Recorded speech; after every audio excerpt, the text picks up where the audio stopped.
Hi, everyone. Thanks so much for joining us today for this webinar on endurance exercise and addiction recovery. My name is Kayla Carr, and I'm the marketing coordinator at Wasatch Crest. And today we have specialists in both addiction treatment and endurance exercise to talk about the topic. So it should be a good discussion. Here are our presenters. We have Rich McDonald, who's the Executive Director, Wasatch Crest. And then we have Blue Robinson, who's the head coach of Addict to Athlete. And then we have the co-founders of the Valkyrie multi-sport relay, which takes place in Utah, Shawn Snow and Dan Merkley. So I'll let them introduce themselves. And Rich, do you want to go ahead and start? Absolutely. Thanks everyone for joining us this morning. This is a topic I'm really excited to talk about. It's something that's been a big part of our endurance sports have been a huge part of my own recovery, and so it's an awesome topic. So as Kayla said, I'm the executive director at Wasatch Crest. One of the things that I've been able to do here at Wasatch is build a program out that really focuses on the outdoors and getting people moving, and utilizes our surroundings in the Wasatch Mountains to really get people re-engaged in healthy lifestyle choices and really be able to recover in a meaningful, happy way. And I'm excited for our guests to hear from them. And thanks again for being here. Awesome, Rich. This is Blue Robinson, head coach of Team Addict to Athlete. Yeah, this is a great opportunity to get some more awareness out there on the importance of exercise, health, and wellness as it pertains to mental health and recovery. So, Addict to Athlete was an idea I had going on 11 years ago, where we thought there would be a interest in helping people overcome addiction through health, recreation, movement, service, so on and so forth. And my gosh, did it take off. I kind of used it as an excuse to go running at lunchtime when I was working at the Division of Substance Abuse in Utah County as a therapist. And it just kind of ran. So we turned it into a 501c3 nonprofit, and now we have about 3,000 athletes participating throughout the country, and opening chapters pretty much on a bi-monthly basis now. So it's working, and we use our erase and replace philosophy that seems to resonate with people. So I'm excited to be here to talk a little bit about what I've seen in this arena, and I'm just very, very thankful that the Valkyrie race series is allowing Team Addict Athlete to come up and participate, because it's going to be a great experience.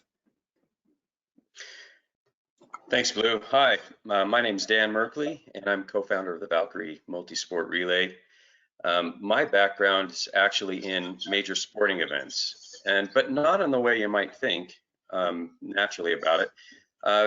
I've been planning services for major international events for most of 25 years. I've spent a lot of time living abroad, organizing and operating Olympic villages, so the athlete villages where athletes and coaches and trainers are staying.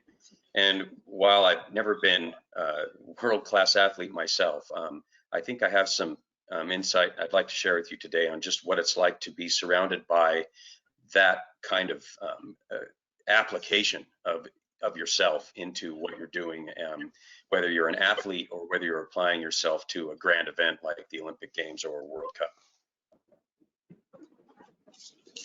Awesome. Hey, my name is Shawn Snow, again, co-founder of Valkyrie Relay. Valkyrie Relay, the Heber Valley Marathon, and Endurance Sports Summit, which all coincides the same day. Known Richard for most of my life. Spent a little bit of time as a tech up at Wasatch Crest, during which time I was up there, actually kind of formulated the course for the Valkyrie up in the Heber Valley, which is just an amazing venue, pretty much world class, something you can't really find anywhere else in the world. So yeah, we're grateful to be connected with Wasatch Crest, Addict to Athlete, and looking forward to this year's Valkyrie Relay. All right, awesome, guys. Thanks so much for those introductions, and let's go ahead and start this discussion. So I'd like each of you to talk about the benefits of endurance exercise and other kinds of exercise for addiction recovery. Rich, did you want to go first? Sure, absolutely. Thanks. So one of the things that we know is mental health and addiction are closely tied together. They are something that deteriorates with active addiction and drug and alcohol use. But we also know that endurance exercise, aerobic exercise, any movement, getting out and about can make a huge difference in mental health. You know, as little as 20 minutes, 5 times a week, you'll see overall happiness and wellness improvements. And some of the research shows that it's similar to what you see with many of the antidepressants. And it's something that I've seen time and time again, working with clients for the past 10 years. Pretty amazing. I know that as I looked, and I'm really excited to hear from the other guests, because when I initially got sober, which was 11 years ago, I looked around and saw that everybody I knew in recovery had something they were super passionate about, something that got them out of bed in the morning, something that drove a meaningful life.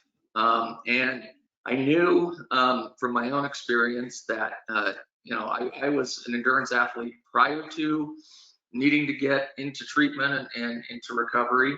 And I had seen what once was super important, like really, truly one of the most, after my family, probably most important things in my life was ultra marathons. I quickly deteriorated, and my ability to focus on that and enjoy it all together was at an all-time low by the time I asked for help. And I knew that that's something I could do for myself, that I knew would help my mental health and my overall well-being. I knew it would help my connection with others, because the other men that I ran with on a regular basis and trained with on a regular basis, and I knew that it was going to have to be a big part of my life. And so as we built out the program at Wasatch Crest, one of the things that I've done over the years, beyond just 2 you know, 4 or 5 hour rec therapy outings a week, is when I have a caseload, I'll do 1 session in the office and 1 session hiking or walking or running, depending on the client, and get people moving again and getting them excited for all the things in their life that have kind of taken a back seat. You know, some of the positive effects of endurance exercise on addiction recovery, it's reduced everyday depression, which I already mentioned. We know it reduces cravings, not only for drugs and alcohol, but unhealthy food, increased sense of being in control. So one of the things that I realized was one of the only things I could really control was when I got out of bed in the morning, what I did with my day. And running was a great way for me to feel like I had a sense of accomplishment. I knew I was doing what I needed to do to stay healthy. Endurance exercise provides clear thinking, higher confidence, self-worth, and really gave me something while I was trying to focus on one day at a time and staying sober. It gave me a goal down the road, for, you know, if I signed up for a race or registered for a race, it gave me something that I could look forward to and work towards. And I had to do that one day at a time, you know, whether my training and fitting everything in really kept me present in the moment, while still having something to work towards. Last year, Wasatch Crest put together a team for the Valkyrie relay, and it was an incredible experience. So we put a team together, and then also our alumni and current clients volunteered at the race. We're working at aid stations. We're really involved, and it was an incredible experience. And looking back, I can think of 4 or 5 of the folks that were involved because of Wasatch Crest that I bumped into or involved in our alumni program that are so excited to share with me, they ran a half marathon or 10K, or the most recent one was, I guess, the Tough Mudder. Anything that we can do to get people engaged in something healthy, it makes a big difference. So. Thanks, Yeah, Rich. Go ahead. similar to what Rich is talking about with Addict to Athlete. When I started this 10 years ago, it was because I caught my clients when I was working as a therapist. I caught my clients forging their 12-step sign-off sheets. Part of my program down there was that 3 times a week you had to do an extra meeting outside of regular scheduled treatment. Well, there were only the 12-step programs out there, and when I kind of approached my clients and I'm like, "What are you guys doing? This is kind of a method of your addiction. You guys are lying when this stuff is supposed to be helping you." And really, they said, "Coach, back then it was Blue. This isn't working for us. There's we just don't feel like this is a path." And I know in my own addiction recovery pursuits, it was health and recreation, and specifically mountain biking that got me clean. And I thought, well, shoot, if there's nothing out there, I better look at creating something. And so I thought about what health and recreation did for me, and being able to move from a drug addict into a mountain biker. And that's when my erase and replace philosophy kind of kicked in, because I'm a firm believer that we don't have to, and we shouldn't have to, for the rest of our lives, identify ourselves as an addict. I understand the principles behind that, but for me, I thought there's got to be something to where we can build this up further, so you can move from addict to athlete to father to brother to employer to scholar, so on and so forth. And so for me, it was also that mindset of like, let's not typecast you into one paradigm for life. Let's get you into another mindset of like expanding your horizon. What else is out there? So the benefits that I've seen have been incredible. For instance, I love the fact that you put in here the endurance exercise. When I first started the team, I only wanted them to do the smaller races. We're talking like the 5Ks, the 10Ks, and my brother-in-law, who was an ultra marathon runner, he said, Blue, you're kind of like limiting their experience if you keep them there. But my biggest fear was, what happens if this endurance exercise in and of itself turns into an addiction? It's very common that people can find that same tool for addiction in exercise and whatnot.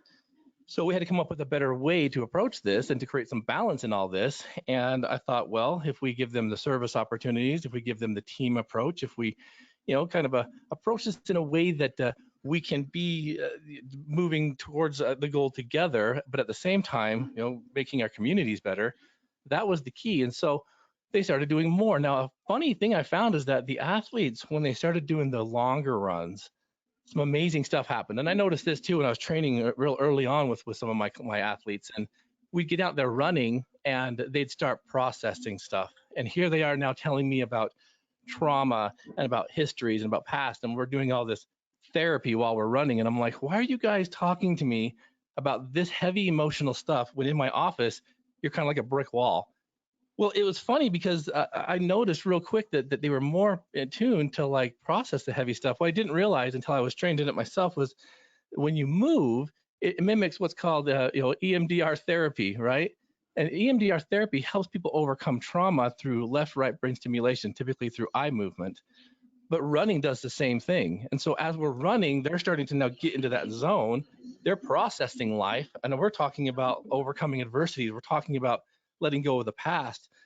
One thing that I found really interesting was when we were training for a run once, I had this young lady with me, and she was running, and she said, "Hey, coach, I need to stop." And I'm like, "All right, let's run to that stop sign." So we ran to the stop sign, and when we got there, I thought, "Hey, how about we run to that red pickup?" And it was about another half block up the road. And she's like, "Oh, okay." So we get her up there a little bit further, and we got to that red truck. I'm like, "All right, now to the corner." And she's like, "Oh." So we get to the corner, and she's like, "I knew it." I'm like, "Now to the park," which was about another half mile of running. By the time we reached the park and we stopped to walk for a moment so she could catch her breath, she broke down in tears. And I was like, "Oh man, I think I might have broke her," right? And when we got there and she started crying, she says, "I do this all the time.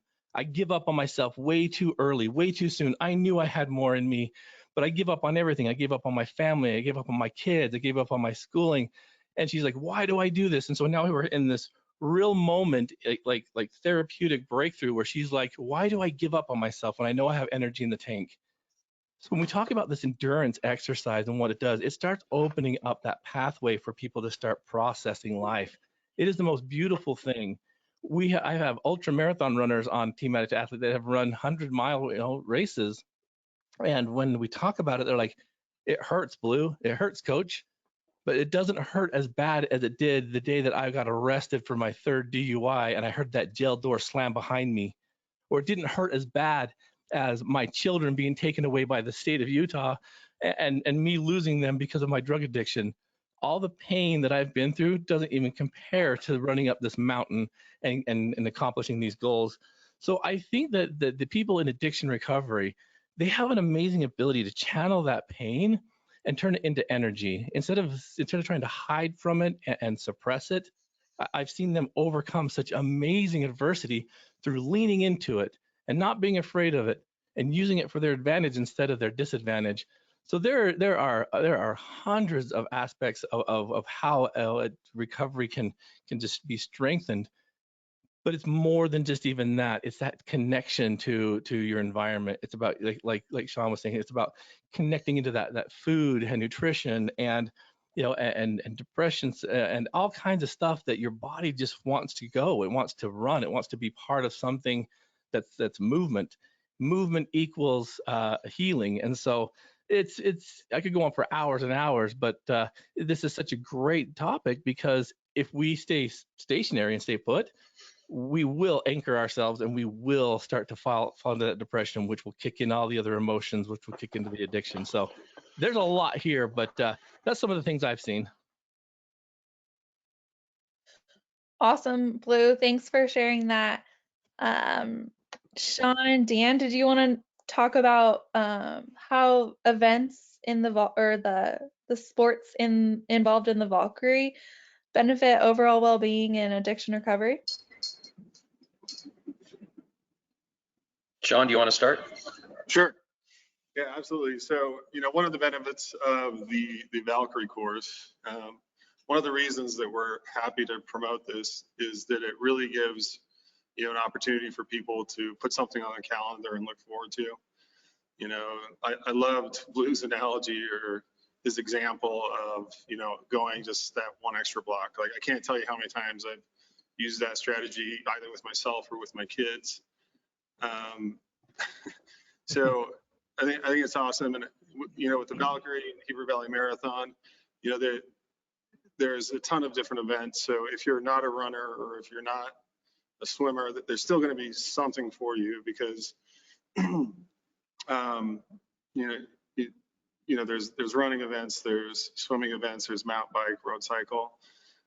So if there's any aspiring athletes out there that are, using, training as a way to cope and manage and, create a better life for them, I would suggest, putting, Valkyrie on their calendar and, starting to work forward to that goal. It's a great course. It's a great environment. And, I just think it's as far as, things to do, this is a great place to go out and, challenge yourself. I'm really glad that Rich and Blue touched on not just the engagement in sport and the training itself, but just the engagement overall. I think that sport and sport events, or even preparing for it, is so allegorical for life. And Shawn and I, when we conceived the Valkyrie, we knew that it had to be grounded in a lot of reasons and give people in the Wasatch County community a lot of whys. Why should we have it there, and why should it give to the community? Frankly, Shawn and I believe it's the only way to do this kind of race. It's a 109-mile course, and it's so tied to the natural geography that the only way to really grow and see this race succeed is that it's tied to the community. And Shawn's right, this race has something for everyone, and I think it touches on a lot of the things that Rich and Blue have been talking about. First of all, just the physical and mental health that comes with the training and resilience for the sport that you might engage in. But that our race series also involves events that are highly collaborative, like the multi-sport relay team, or individual competition like the marathon and the half. It's fit for high performance athletes and casual athletes. We have versions of events that are really accessible for casual athletes and families, and even if a couple of athletes wanted to try the 7-sport relay as an ultra duo. We hope, and with the help of the Adventure Fest on Main, a local event, and the Heber Valley Chamber, that a lot of people that have never encountered stand-up paddle or kayak or mountain biking, you name it, that they might encounter those sports for the first time. And we invite anyone that wants to try something for the first time to come out and give it a go with a really supportive team. Support roles. If you don't do the race, if you don't compete in the race, we have a really important role on each relay team called the wingmate. They're basically the gear schlepper and driver, and they are basically holding the team together and making sure that the athletes can perform at their best. And it's just absolutely crucial. The number of volunteer opportunities. Thank you, Rich, so much for sending your group. I remember them parachuting in. They were an absolute force for us. We can't thank you enough for that. And there's such a variety of ways you can help, not only on the course, but just spectator and athlete services at the finish line as well. And engaging that way. Also through charitable giving and fundraising. Our race series is raising money for the Wasatch Community Foundation, and through that partnership with them, we are engaging the community broadly in their 5 pillar objectives of recreation, education, human services, health, and I don't want to sound like Rick Perry. Oh, what was the 5th one? Whoops. Arts. There, that's it. The whole Valkyrie race series and the Endurance Sports Summit touches on all of those. And finally, by starting with us and joining this great community event from the beginning, we're creating legacy in the local area to create a regional destination event. I think that the Valkyrie has a way to engage overall, not just in sport, but if sport were an allegory for life, there's ways to connect with people and with your community, and that's very grounding. And I think that's a real stable horizon if you're in recovery. Those are awesome points, Valkyrie team. Thank you. I'm going to go ahead and move on to the next slide. I feel like we touched on a lot of this already, but Rich, maybe do you want to talk about why endurance exercise is so beneficial to addiction recovery, and the importance of setting goals and having new experiences, new challenges, and making connections, and the opportunity to do that when you're taking part in exercise. Perfect. Thanks, Kayla. Yeah, thanks, everybody. And like Kayla said, we touched on a lot of that in blue. I was really happy to hear you mention the similarities to EMDR. It's pretty fascinating to me. And the tough part is there's some research on addiction treatment and addiction recovery and exercise and fitness, but there's surprisingly not as much as you would think or hope. And I know there's a lot going on currently, and I'm excited to kind of see where that all comes out. I believe, just anecdotally, I think it's going to show a real strong connection between overall well-being, however you measure sobriety, whether that's harm reduction or abstinence. I think it's going to show that there's a really strong positive effect. There's a few things going on right now that I think's really interesting. There's an organization in Park City called Trail Talk, and they do all of their mental health treatment. When possible, they meet the clients or patients at the trailhead, and they do all their therapeutic services while moving. If you're ever in Park City, you might see their Sprinter van driving around with the logo. It's a fascinating group of clinicians. The woman that started the organization's doing some research right now, and that was the first time I really made that connection between EMDR, which we know is highly effective, and the same idea of eye movement while you're walking or running.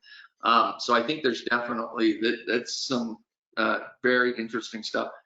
I think overall, we mentioned accomplishment, well-being, connection, brain chemistry. We know that exercise increases dopamine, and we get the endorphins, and you'll hear it referred to as the runner's high. Just the idea that if you're training for a 100-mile trail race, it's a time commitment. Like, I found that was one way. I'm also a 12-step guy, but making plans to run with the men that I train for races with was something to look forward to. And I knew I couldn't show up loaded. I knew that I needed to be on my game, or they would be a miserable experience. And so all those things, the benefits I'd seen in my life previously were one thing, but I think once I got into recovery, and I didn't mention in the introduction, the thing, I just wanted to mention kind of how Wasatch Crest came about in the first place. So the CEO and owner right now, his name's Jim Huffman. I met him about 20 years ago running a 50-mile race, and we started training together.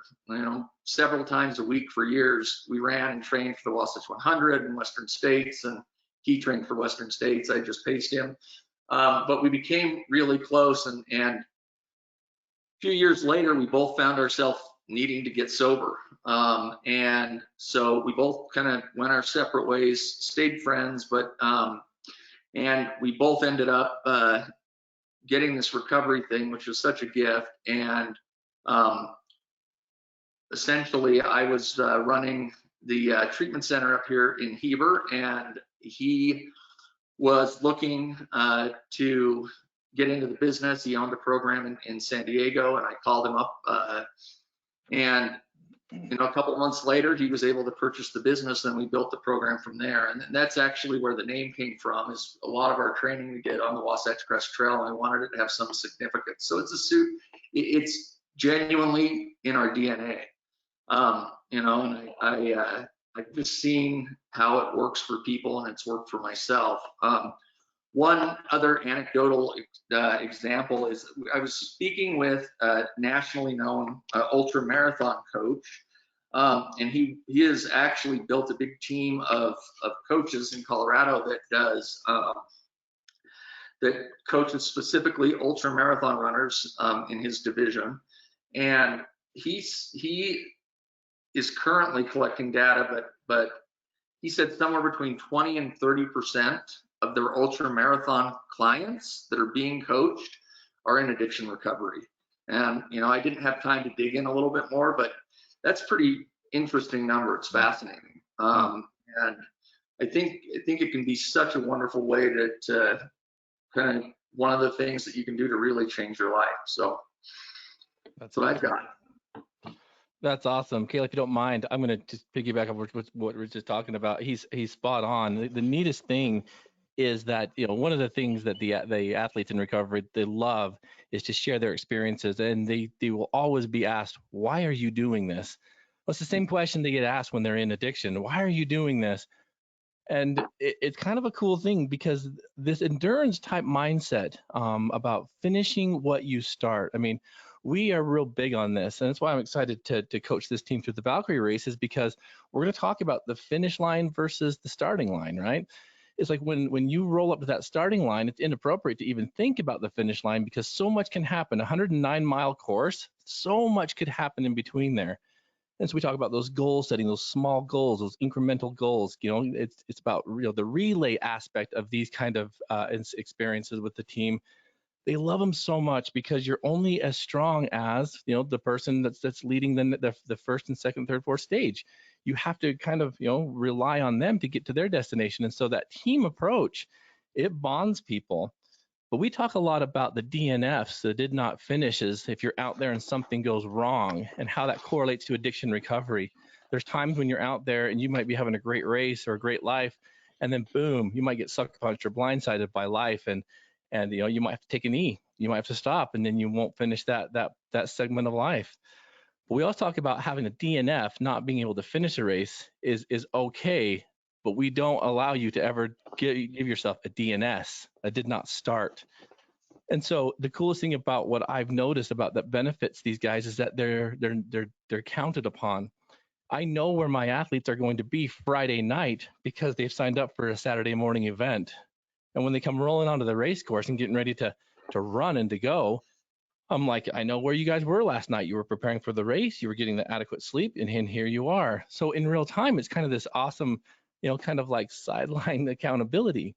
One of the coolest things that I've noticed too about this is when they're out there kind of finding that why, and they're doing this endurance stuff, and they hit these challenges, they get to overcome them in the moment. And sometimes it's a big mountain pass, or maybe it's a big steep climb or something, and they're like, man, I can't do this, right? We hit the wall. I mean, if you've been in endurance sports, I'm sure Rich, you guys know this, right? You hit the wall. And when we talk about the wall in life, it's figurative. It's the figurative mindset of like trauma or problems, things we face. And the only person that can get through, over, around, or under the wall is the athlete themselves. And so this whole thing can be categorized into this life experience. Endurance running is one of the most amazing things because it's not easy. It's freaking hard. And it blows my mind every time I see one of my athletes accomplish one of these things, even if it is a 5K or 10K, because they were considered an addict and now they're an athlete.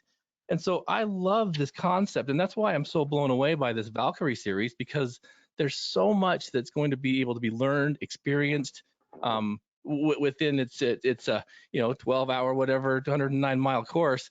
There's real growth that comes from this kind of stuff, and they'll find their why out there. And the coolest part about it is it's in real time, instant gratification. They cross that finish line, they get that medal across their neck, and they've accomplished something. People that used to boo and jeer them are now cheering for them. A lot of times they've never had that. They've never had complete strangers clap for them or cheer for them. So it is this whole concept of like, changing one's life into something of greater value. So the exercise and benefits, oh man, off the charts. Thanks, Blue. Thanks, Rich. Dan and Shawn, did you want to expand on any of that or add to it? Yeah, hey, this is Shawn. So I'll expand or comment on a couple things. I agree with everything that's been said here. I've had a little experience with, overcoming, a couple things in my life, and I've used exercise quite often to overcome those. The science, it's nice to have like Rich and Blue and those guys, figuring out the science out there so we can quantify it and, give people, a reason, scientifically to get out there if they didn't have a reason already. Also, Wasatch Crest, like I mentioned, I actually spent a little time up there working for Rich as a tech. And that was kind of my first real experience with the Heber Valley. Having Wasatch Crest, like in that, just the environment alone, is quite amazing to, I think for recovery, just to have a place like that to recover is just amazing. Not to mention the facility and all the people who work there. Having known Rich for, 20 to 30 years, he is a ridiculously passionate person and, dedicated to everything he does. So I know that Wasatch Crest is a great place to be, and we've appreciated their support with the Valkyrie series. I'll tell you, last year without their support, we wouldn't have been able to pull it off. So we're really grateful to have them as a partner.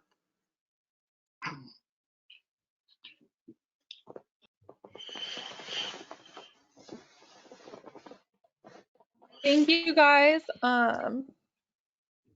I will move on. That was awesome. So this, I don't know if you guys each want to touch on this, but if you want to give any advice on how people can incorporate endurance-based, gym-based, outdoor adventure-based exercise into their recovery and into their routines. Because it might be hard to start, might be intimidating at first. I think this is the perfect one probably for Blue to touch on. But I'll just say, my experience has been like it took me 3 or 4 months after treatment to get back to where I could really run like I was used to running. But the biggest thing I think is just get out, start moving, get a routine. It's important for me. I set up a couple groups of people, same time every week, and just made it part of my life. I think if it's, if you only have 30 minutes, great, get out and move for 30 minutes. Sometimes it's hard to build in 2-hour runs or whatever. But just start small, don't get overly ambitious. And then, an organization like Addict to Athlete, which I've always heard so many incredible things about, I think that could be a really great place to start, but I'll let you take that one. Yeah, thank you. And I'm gonna just thank Rich. I mean, I've had several of my own athletes go through Wasatch, Crest, and it's an outstanding program. And everything he's saying, I'm gonna echo. And they put a lot of heart and soul into their program. I've seen a lot of good things come out of it. And that's kind of the goal when they move from treatment into the integrated world again. That's where we hope that they'll want to connect with teams like Addict to Athlete or Fit to Recover, and some of these other programs that are they're kind of like geared towards this. What I do with my athletes specifically is help them establish what we call the home team, right? So once you come back to your home team and you begin to regain your home court advantage in your own home, you know that there's some things that have to happen there so that you don't allow the visitors or the opposite team to come in and disrespect your home court.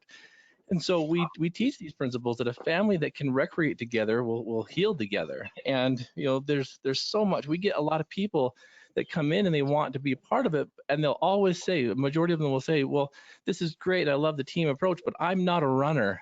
And we all kind of laugh because we all think running sucks, right? Running's for criminals. But we feel great when we're done. And so when they say that, it's like, well, you're looking again at that finish line. Let's start with walking. We call the walking people the beautiful people because they get to be the ones that really have the experiences. They get to see more of the course. They get to kind of embrace those people towards the back of the pack and get to understand their why. When we kind of lean in towards that family system, we see that there's a lot of fear that can take place, a lot of unknown things, and fear will kind of stop us dead in our tracks. And so we teach the principles of erasing the fear and replacing it with faith, because fear and faith are the same thing when you boil them down. They just have different outcomes. That belief is kind of where we begin. Even in Team Addict to Athlete's name, with the Roman numeral 2, we specifically chose that for some very deep meaning. It's because the Roman numeral system, they don't identify 0. So you can never be less than 1. And so when someone comes out of treatment, or they come into the world of recovery or what have you, and they join someone else, they join something else, maybe it's a higher power, maybe it's their family system. Once you move from 1 to 2, the Roman numeral 2 represents a foundation. You can build upon that. And so that's what we like to teach and coach here, is that you're not going to be able to be an Olympic athlete your first go out. You're going to have to train. And those same principles to train you to become an amazing runner or athlete are the same principles used to pursue recovery. So there's so many metaphors. Like sport is the great equalizer. And so when we do this within ourselves, running is such a beautiful thing because you're only competing against yourself, much like addiction recovery.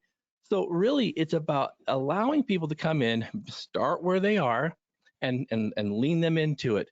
And with patience, with time, with consistency, they can become any kind of athlete they want.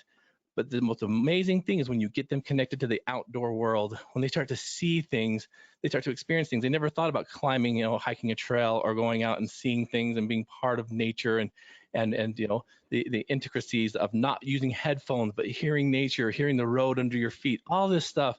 And we want it to become very spiritual and to them, to the point where they feel that reconnection.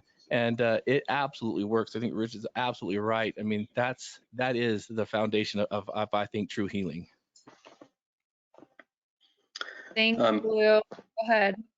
Sorry. Kayla, I wonder if I could touch on a little bit more about life as an allegory for sport. Sport can be an allegory for life, but I think it works interchangeably. I know that there must be someone in recovery, or maybe a member of their family. It could be a clinician or other practitioner that's listening, and there might be someone that they're working with that is not inclined towards sport at all. But there's really something meaningful here. Let me just touch on a couple of personal experiences. After my divorce, I wasn't able to relocate to Olympic cities all the time because I wouldn't be able to bring my family with me. And so my career profile changed, and then COVID hit and shuttered my industry. Silver lining was that I got to work with Shawn and develop the Valkyrie, but there were some really tough times working alone, and that's not something that I'm used to. It was really soul crushing to be alone at home and not collaborating. I needed a team. I learned that about myself is I need a team. The experience of suddenly having much less to do in 2020, I learned about myself that an activation energy is really important. There's something about having something to commit to, creating resilience training in your life, whether it's sport or something else, is sometimes the activation energy you need to get over the hump in even a short-lived bout of depression, or even on an ongoing regimen. And finally, it was less than a year ago, and Shawn probably doesn't even know this. There was a time in last May when we're getting ready for the event, like in the last weeks, where I was waking up really feeling panic, and the weight was so much, and I needed to learn that I shouldn't, and that I didn't need to go through that alone. For about 7 days, I lined up 7 friends that would call me precisely at 7:30 in the morning when I'd wake up, when I felt the very worst, and they talked me through that first 20 to 40 minutes. I learned by that experience that I needed a coach. I needed a trainer. In my career organizing and operating Olympic villages, I've watched the world's greatest athletes perform with a world scale of ability. And they are hyper focused, and because of that, everything we would consider enjoyable and recreational is actually a job for them. Like eating is a job for them, nutrition's a job for them, sleeping is part of their job. It's very regimented. And in a lot of ways, one wouldn't hold them in regard as the best role models for most people, because they're in their own heads and they're surrounded by people who make them the center of their own world. But the thing is, there is something to being surrounded all the time by excellence. It really does transfer. I mean, imagine if secondhand smoke were health benefiting. That's kind of like what excellence is like to me. You surround yourself with people that are really applying themselves, really aspiring to excellence.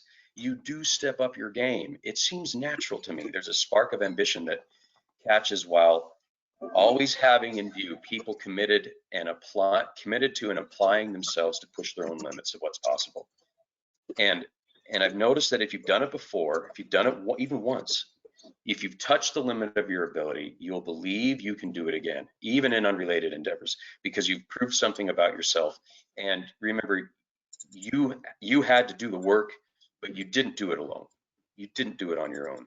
And Blue and Rich both touched on the why of things that you do. The why matters also. The experience of working on something together and viewing the process, whether, you know, even recovery, as a temporary experience that you'll go through with your friends with ongoing benefit.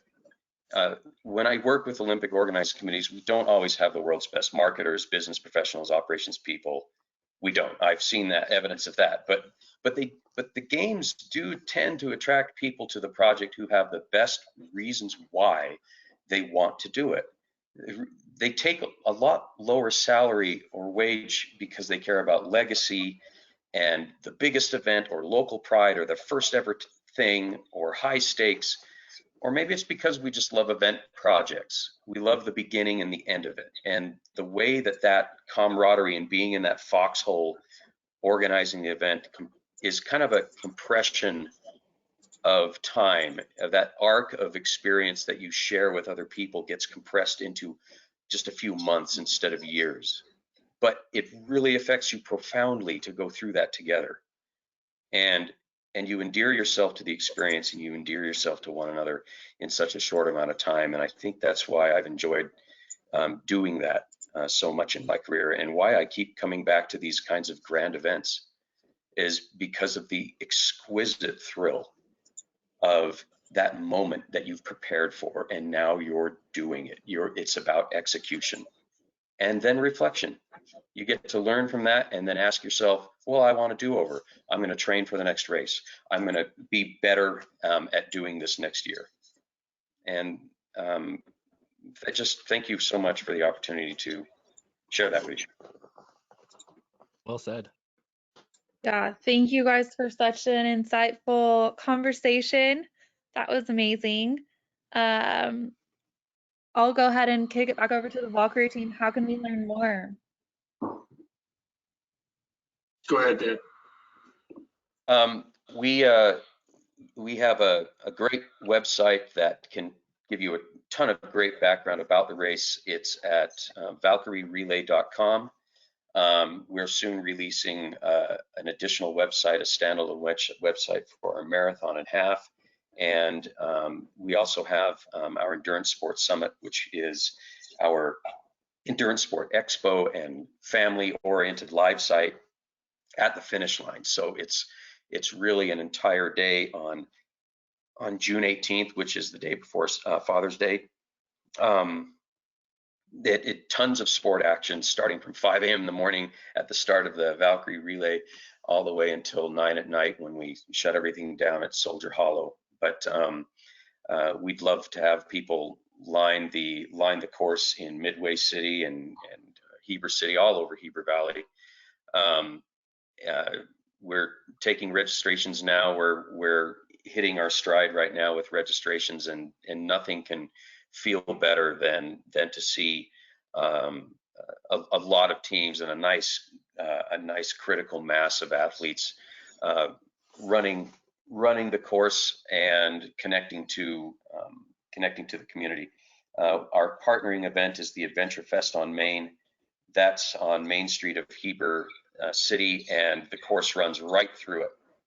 They are co-promoting some training experiences and sport encounter experiences for us, and we hope that people in recovery and their families will find a way to either compete or support competitors. And there's so many ways to do that. Please go to valkyrierelay.com and communicate with us about a chance to either exhibit at the finish line in our expo, to compete, to volunteer, or to support a team, or raise money for a local nonprofit. Shawn and I love talking about the event, but this one stands out as a really special conversation. And thank you, Kayla, so much for inviting us. Yeah, and hey, just if I can add real quick, just to kind of expand, as far as like the offerings of what the event has, it's not just a relay. You know, the relay is a big part of what we offer, but there's both the full relay, which is the full course, which is, like Dan mentioned, a little over 100 miles. There is a shorter course, which is the sprint version, which Dan, I think this year is going to be close to 69 once we're done with all the permitting. There's also within the relay, there's a marathon and a half marathon that runs the same course as the relay. Both the marathon and half marathon can be run as a two-person team. So it's a relay with a relay, I guess. So you can have somebody run the first half of the marathon or the half marathon, and then your teammate runs the second half of it. Also, there is a 5K, which is held within Soldier Hollow. So the 5K starts in the morning, and then I believe the morning before there's a 10K that is held by Adventure Fest. So there's a day before event as well. It's actually going to be in the evening as a more family oriented fun run. It's a 10K called Main to Main from Main Street, Heber City to Main Street Midway and back. Cool. Great. That was perfect, guys. Thanks. Blue, can you tell us how to find out more about Addict to Athlete? Yes, thank you so much for the opportunity. My heavens, we're looking forward to this event. This is going to be great. Thank you so much, Valkyrie team. We appreciate this. Team Addict Athlete, you can find everything on our website. It's addicttoathlete.org. That's addicttoathlete.org. We have all of our backlog podcasts. We send out 3 podcasts a week on addiction recovery, on health and wellness. A lot of good professional athletes have been on the podcast. So they're great training run material. So get out there, put the headphones in, and be inspired by some of these folks that have been down that same path that many of you might find yourself on. And then, of course, just jumping on and being part. We have teams and chapters all over the state of Utah, and we continue to grow. And you won't really get a feel for it until you throw on one of the jerseys and step out of that anonymity, so to speak, because we're a firm believer that you don't have to hide from this anymore. Overcoming addiction, we believe, is a superpower, and you don't have to hide from it. It can definitely do what we call turn the mess into the message. So yeah, addicttoathlete.org will connect you with everything. Okay, great. Thanks, Blue. And then to learn more about Wasatch Crest, you can visit our website, wasatchcresttreatment.com. That's our admissions phone number. It's available 24/7. So if you're struggling with addiction, feel free to call that, and you'll speak to one of our counselors who can help connect you with care that's a right fit. And we have various levels of care, including a residential treatment center, partial hospitalization program, an intensive outpatient program, and transitional living residences. And that's all in Heber City. Rich, did I miss anything? Do you want to add anything? No, I think that's great. I'm just excited to get all of our current and former clients involved with the relay, and I think it's amazing what Addict Athlete's doing, and I feel lucky to be part of the Valkyrie relay. I was kicking myself because I thought one other way to get involved is to volunteer. I'm sure they probably always need volunteers. If you're not at a point where you can participate physically, it's something about being part of it. Even if you're handing a cup of water to somebody on the marathon course, it can get you excited. So thank you for everybody's time this morning. Yeah, thank you guys so much. That was great. Talk to you guys later. I'm gonna go ahead and Thank you. end this webinar. Thanks, guys. Thanks for the opportunity. Thanks so much, everyone.